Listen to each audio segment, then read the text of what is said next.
بسم اللہ الرحمن الرحیم۔ صلی اللہ علی محمد صلی اللہ علیہ وسلم۔ اللہ تعالیٰ اپنے بندوں سے فرماتا ہے، اے ابن آدم، ایک تیری ذات ہے، ایک میری ذات ہے۔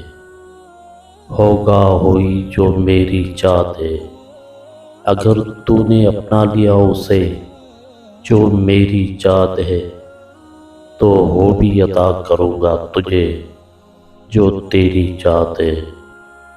اگر نافرمانی کی اس کی جو میری ذات ہے، تو میں تھکا دوں گا تجھے اس میں جو تیری ذات ہے، پھر ہوگا ہوئی جو میری ذات ہے۔